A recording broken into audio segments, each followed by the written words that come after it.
हरिओम. अध्यात्म रामायण अयोध्याकांड सर्ग 8. प्रवचन क्रमांक 44. भरताचे वनप्रस्थान भाग 2. भरद्वाज मुनींच्या आश्रमात भरत पोहोचला. आश्रमे मुनिमासीनं ज्वलन्तमेव पावकं दृष्ट्वा ननाम भरतः साष्टांगमतिभक्तितः. आश्रमात पोहोचल्यावर तेथे प्रज्वलित अग्नीप्रमाणे तेजस्वी असणाऱ्या भरद्वाज मुनींना अन्य मुनिजनांमध्ये आसनस्थ असलेले पाहून भरताने अतिशय भावभक्तीने त्यांना साष्टांग प्रणिपात केला. भरत दशरथाचा पुत्र आहे असे समजताच भरद्वाज मुनीने त्याचा प्रेमाने सत्कार केला. त्याचे क्षमकुशल विचारले. नंतर भरद्वाज मुनीने त्याला विचारले की तू राजपुत्र राज्यभोक्ता असूनही अशी वल्कले का नेसली आहेस? तसेच जेथे मुनी राहतात अशा वनात का आला आहेस? भरद्वाज मुनींचे हे विचारणे ऐकताच भरताचा कंठ दाटून आला. त्याच्या डोळ्यात अश्रू तराळले. परंतु स्वतःला सावरत तो म्हणाला, मुनिवर्य, रामाच्या राज्याभिषेकाच्या वेळी माझी माता कैकेयी हिने मला राज्य मिळावे म्हणून दुष्टपणाने विघ्न आणणे आणि रामाने वनवासात जाणे याबाबत मला किंचितही काहीही माहीत नव्हते. आता मुनिवर्य, यासाठी मला आपले चरण युगलच प्रमाण आहेत. इत्युक्त्वा पादयुगलं मुनेः स्पृष्टाथ मानसः ज्ञातुमर्हसि मां देवशुद्धो वा शुद्धो एव वा. असे म्हणून अस्वस्थ मनाने भरताने भरद्वाज मुनींचे चरणयुगल पकडले आणि तो त्यांना म्हणाला, हे मुनिवर्य देवा, यात मी दोषी आहे की निर्दोष आहे हे जाणण्यासाठी आपणच योग्य आहात. भरताने माता कैकेयीला बोल लावला चालताना म्हटले होते की या तुझ्या पापकर्मामुळे मी दोषी झालो आहे. मलाही हे पाप लागणार आहे, कारण मी तुझा पुत्र असल्यामुळे तू माझ्यासाठी हे न्यायाने रामाचे असलेले राज्य कपटकारस्थान करून अन्यायाने माझ्यासाठी मिळविले आहेस. यात तू माझ्या पित्याच्या मृत्यूला सर्वस्वी कारण झाली आहेस. जेव्हा असे एखादे घोर कुकर्म घडते आणि त्या कुकर्मामुळे त्याचा उपभोग जेव्हा एखाद्या सत्शील माणसाला मिळतो तेव्हा त्याला स्वतःच दोषी असल्यासारखे वाटते. या अशा कुकर्मात त्याचा जराही सहभाग नसला तरीही त्याचा उपभोग त्याला टोचणी देऊ लागतो की कोणाच्या तरी मानगुटीवर बसून बळजबरीने हा उपभोग माझ्या वाट्याला आला आहे. अशा सत्शीलाला अन्न गोड लागत नाही. तो सुखाचा घास गळ्यात अडकतो आणि तो घास दुःखाचा आहे ही जाणीव त्याला येते. आणि म्हणून अध्यात्म सांगते की तुमचे अन्न शुद्धच असले पाहिजे, ते सात्विकतेनेच तुम्हाला मिळाले पाहिजे. भगवंत श्री जेव्हा शिष्टाईसाठी कौरवांकडे गेले होते तेव्हा त्यांनी दुष्ट दुर्योधनाचा राजशाही पाहुणचार नाकारला आणि ते सत्शील विदुराकडे कण्या खाऊन मुक्कामाला राहिले. या उलट दुर्वास मुनी यांनी दुर्योधनाचा पाहुणचार काही कालावधी उपभोगला. त्यावेळी संतुष्ट होऊन दुर्योधनाला त्यांनी विचारले, मी तुझे कोणते हित करू? त्याऐवजी स्वतःच्या हिताची मागणी न करता दुष्ट असलेल्या दुर्योधनाने पांडवांच्या अहिताची अपेक्षा त्यांच्याकडे केली. आणि यात विशेष म्हणजे त्या दुष्टाचा पाहुणचार उपभोगलेला असल्यामुळे दुर्वास मुनींसारख्याने तसे करणे मान्य केले, कारण त्या दुष्टाच्या पाहुणचारामुळे त्यांची मती भ्रष्ट दुष्ट झाली.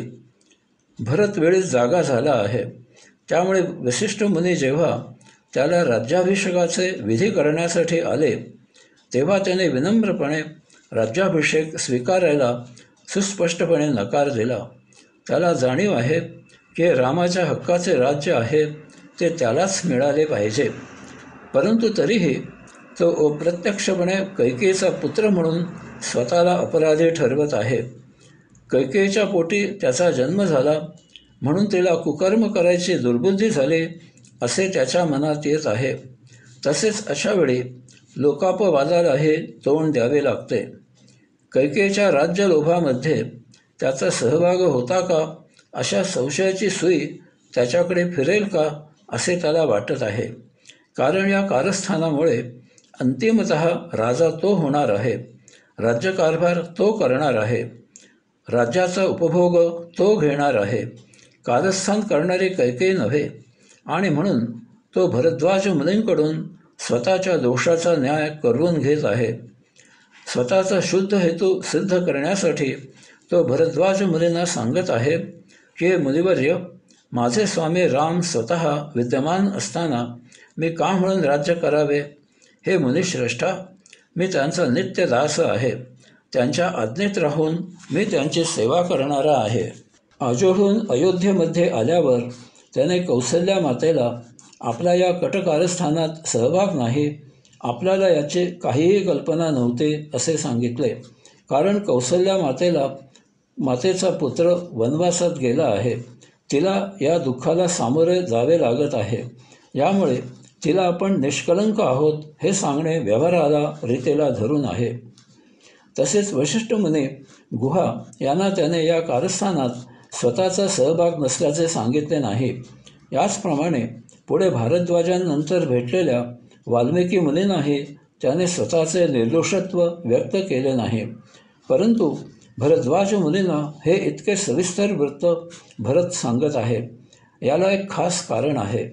भरद्वाज मुनींना जेव्हा भरताची ओळख करून देण्यात आली तेव्हा त्यांची देहबोली काही निराळी झाली असावी. ती देहबोली भरताच्या निरीक्षणामधून सुटली नसावी. याचा उलगडा पुढे भरद्वाज मुनींच्या उत्स्फूर्त उद्गारावरून उलगड झाला आहे. वल्कले नेसून शत्रुघ्नासह येथे वनात येण्याचा आपला हेतू पूर्ण शुद्ध आहे हे प्रत्यक्ष कृतीने सिद्ध करण्यासाठी भरद्वाज मुनींना भरत पुढे म्हणतो, अतो गत्वा मुनिश्रेष्ठ रामस्य चरणांतिके पतित्वा राज्यसंभारन रामर्प्यात्रैव राघवम. हे मुनिश्रेष्ठा, भरद्वाज श्रीरामांच्या चरणी दाखल होताच क्षणी मी त्यांना साष्टांग दंडवत घालीन. चरणांतिके पतित्वा याचे भाषांतर मी दंडवत असे करत आहे. कारण येथे न कळत अजाणतपणे घडत असलेल्या पापाचे प्रायश्चित्त दर्शवायचे आहे. भरत पुढे म्हणतो, आणि तेथेच राज्याभिषेकाची सर्व सामग्री त्यांना अर्पण करेन. अभिषेक्षे वसिष्ठाद्यैः पौरोजनापदैः सह निश्चयोर्ध्यान रामनाथम दासः सेवेति नीचवतम. पुरोहित वशिष्ठ बरोबर आलेले नगरवासी, ग्रामवासी यांच्या साक्षीने मी रामांना राज्याभिषेक करेन आणि त्यांना अयोध्येच्या माघारी नेईन. येथे सर्वसामान्यांप्रमाणे मी त्या लक्ष्मीपतीचा दास होऊन सेवा करेन. इत्युदीरितमार्कण्यम भरतस्य वचो मुनिः आलिंगय मूर्धन्वाघ्राः प्रशंस विस्मयः. भरताने हे असे बोल ऐकून अत्यंत विस्मयाने आश्चर्यचकित होऊन भरद्वाज मुनीने त्याला आलिंगन दिले. वात्सल्याने त्याच्या मस्तकाचे अवघ्राण केले, त्याचे कौतुक केले. याचा अर्थ भरत वनात आलेला पाहून त्याने नेसलेली वल्कले पाहूनही भरद्वाज मुनी साशंक झाले होते असे ध्वनित होते. आणि हे जाणून भरताने भरद्वाज मुनींना त्याचा वनवासात येण्याचा हेतू, त्याची रामप्रभूंबद्दल असलेली भावना सविस्तर सांगितली. अत्यंत आपुलकीने भरद्वाज मुनी भरताला म्हणाले, अतिथ्यम कर्तुमिच्छामि ससैन्यस्य तवानघ अद्य भुक्त्वा ससैन्यस्तं श्वो गंता रामसन्निधिम. हे निष्पाप भरता, तुझ्या सैन्यासह तुझे आतिथ्य करायची माझी इच्छा आहे. आज तू सैन्यासह येथेच भोजन कर, आज येथेच मुक्काम कर आणि उद्या रामप्रभूंकडे गमन कर. आपण चांगले तर जग चांगले. भरताचे असे शुद्ध आचरण असल्यामुळे भरताला प्रत्यक्ष भरद्वाज मुनींकडून पाहुणचार मिळण्याचे महत् भाग्य लाभले. जशी आपली आज्ञा असे म्हणून भरताने भरद्वाज मुनींच्या पाहुणचाराचा स्वीकार केला. नंतर भरद्वाज मुनींनी वशिष्ठ मुनींची यथोचित पूजा केली. कामधेनूच्या कृपाने त्या सर्वांची जेवणाची, राहण्याची स्वर्गसदृश अशी व्यवस्था केली गेली. मी प्रामाणिकपणे कबूल करतो की मला कामधेनूचा उलगडा आजपर्यंत कधीही झाला नाही. याबाबतीत मी आजही अनभिज्ञच आहे. दुसऱ्या दिवशी सकाळी भरद्वाज मुनींना अभिवादन करून भरताने सैन्यासह चित्रकूट पर्वताकडे प्रस्थान ठेवले. तेथे पोहोचल्यावर भरताने सैन्य चित्रकूट पर्वतापाशी ठेवले आणि तो वशिष्ठ मुनी, शत्रुघ्न, गुहा यांच्यासह रामप्रभूंच्या दर्शनासाठी निघाला. तेथे ऋषी, मुनी, तपस्वीने भरलेला छान मोठा आश्रम होता.